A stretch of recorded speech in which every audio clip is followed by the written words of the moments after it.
Welcome, welcome, welcome. We're going to go ahead and talk about the NA LCS breakdown of the offseason for 2019. Going into our second year of franchising, we talked about the top laners, we talked about the jungler, we talked about our power rankings for the teams. I'm going to talk about mid lane specifically this time around. I'm going to keep my other ones open for you guys just because that is the easiest way to kind of, if you want to pay attention and, see what I'm actually going through. Let's talk about mid lane. I'm gonna go backwards with this one, starting with number 10. I put Phoenix. Phoenix is someone who consistently gets the shaft, I guess. Like, he got the shaft for being a poor mid laner on Echo Fox. That's why he was removed from the roster. But I don't think that move, dropping 3 players, was even considerable for the roster. I don't know why they did that. I thought that was a terrible move overall. If you want to bench him, but like, don't just kick him. Anyways, Phoenix has some really, if depending on the meta, Phoenix can be a top 5 mid based on, if Azir and Rise, and if those types of champions in Cassiopeia, if those types of champions are relevant, then he is going to be very talented. He's going to be someone that you're actually going to be kind of afraid of. If those champions are not relevant, Phoenix is the worst mid laner in the league because he cannot perform on these other champions, and it's really, really sad to watch him play. Like, it's pretty sad to just see this guy who clearly is very talented on these specific champions, and then you see like them just be neutered by nerfs, and he's just completely useless. Now it's on him to try and make him make him a better than top 10 mid laner NA. But I don't think it's possible because his replacement for Echo Fox before is above him. Obviously, if other people think that Demonte is better than him, then I'm gonna think Demonte is better than him. Demonte at number 9. I think Demonte is someone who can definitely play multiple different styles of champion, and he's definitely a more supportive mid laner. Being able to play with around Dardoch and Hootie in that top lane. I think that's one of the main reasons they wanted Demonte on that roster. And to be honest, I think it's going to be the same case with Lyra as well as Piglet. You have 2 side lanes that definitely want to have resources, and I think Demonte is someone who is not afraid to sacrifice resources for his team. Kind of like the second a Huni esque or not a Huni, a Huhi esque mid laner that doesn't play really on Soul. So that's pretty much where we're at with him, in my opinion.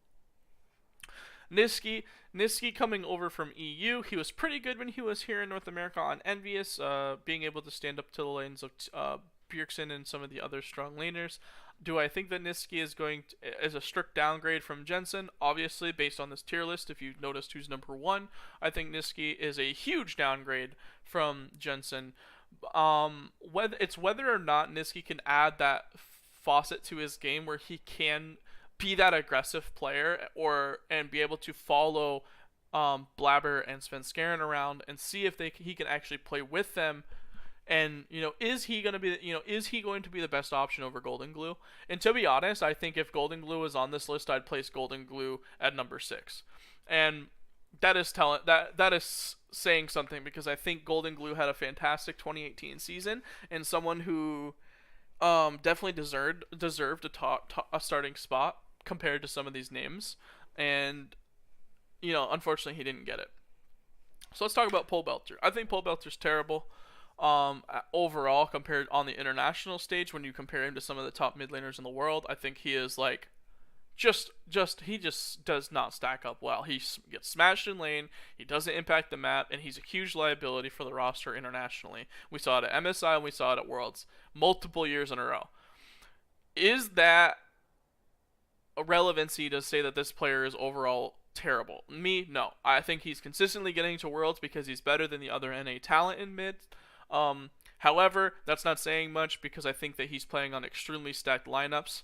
Playing with Double F with 2 of his championship teams, playing with Afromu for one of his championship teams, playing with Impact and Svenskeren and Ole for one of his championship. Like the players around him have always been talented.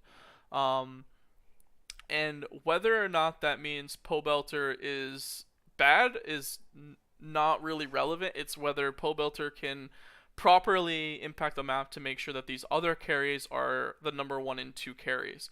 And I think that he does do that with his Rise play, as well as some of, I think he's played a lot of, when he plays Talia, it looks pretty good. But other than that, like other than these roaming, impact making mid laners, I think that he's not able to be that number 1 carry, and that's a huge problem for the teams that he plays on, because he isn't consistent against top mid laners, and that's why he's number 7. Huhi at number 6.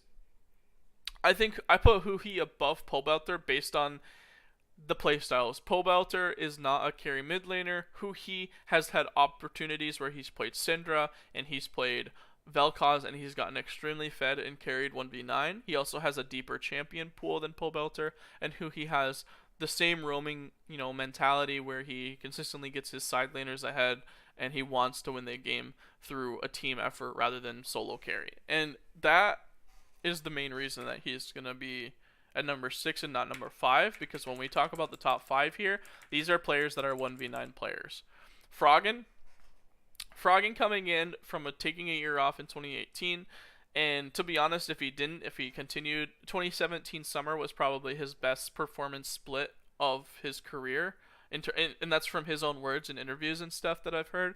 And to be honest, Froggen is absolutely fantastic when you watch him play. He's absolutely a delight to see play mid lane. He is someone who wants to smash lane, who can control mid lane, and it just knows the role inside and out, and is just so unbelievably good at playing multiple different styles, as well as being able to be looked at as that number 1 carry. And that is something that doesn't leave you just because you take a split off. So I think that he is going to come in as a super strong carry for Golden Guardians, with a jungler that wants to gank for him, with a top laner that's going to be relatively consistent, and a bot lane that has the highest KDA mid AD carry from last split.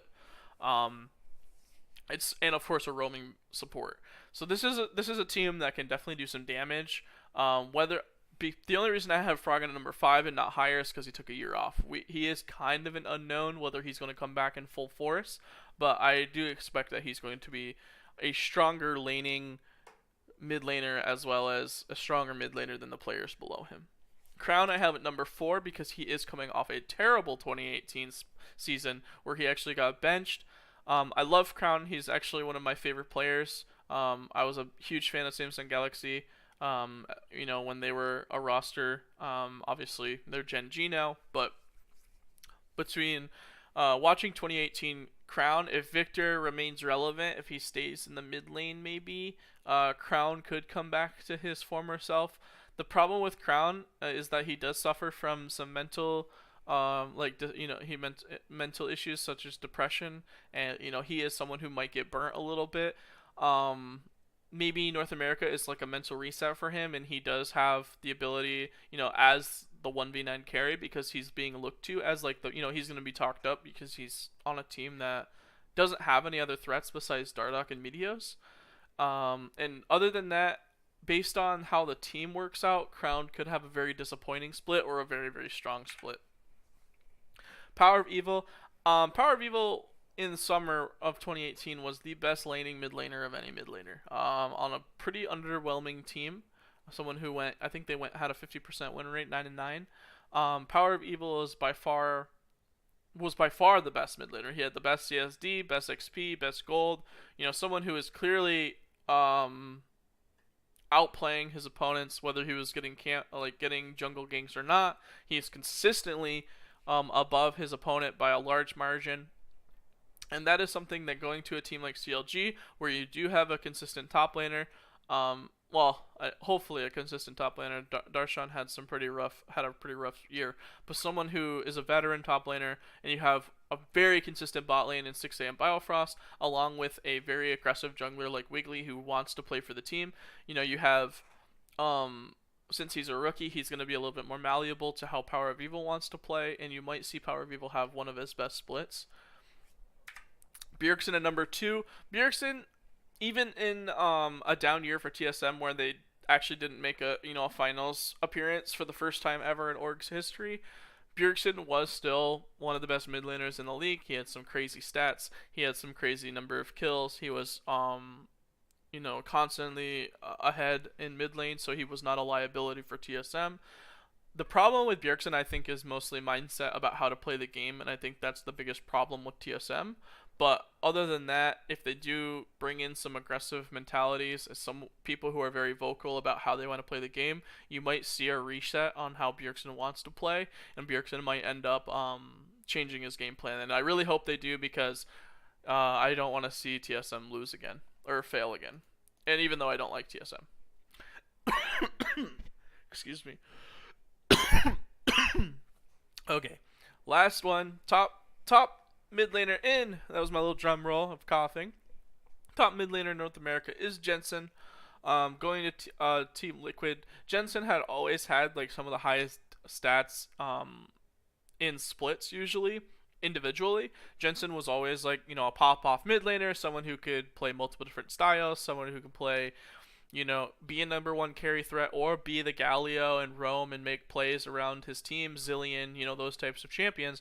And coming to a team like Team Liquid with a jungler like Xmithy who is so strong and getting vision down in the correct places, as well as being able to impact the map as a jungler, as well as you have Impact, a consistent tank player, so you don't have to really, put resources into him, and of course you have double lift. So this is as a jungler that wants to roam and impact the map with his jungler, Jensen is number one, I think, out of all of these players, besides maybe Huki.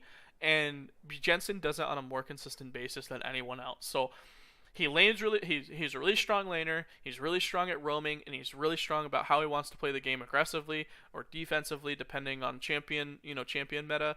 And he consistently makes impacts for his team, even on the international stage, and that's something that can't really be duplicated in this line of players. Some of them are pretty selfish. Some of them are the exact opposite. But there's no one in between that can do multiple different styles of play other than Jensen, on an extremely high level. And that is the reason why Jensen is the top mid laner. Okay, that's going to be our mid lane power rankings for position. We're going to go ahead and talk about 80 carries next. Stay tuned.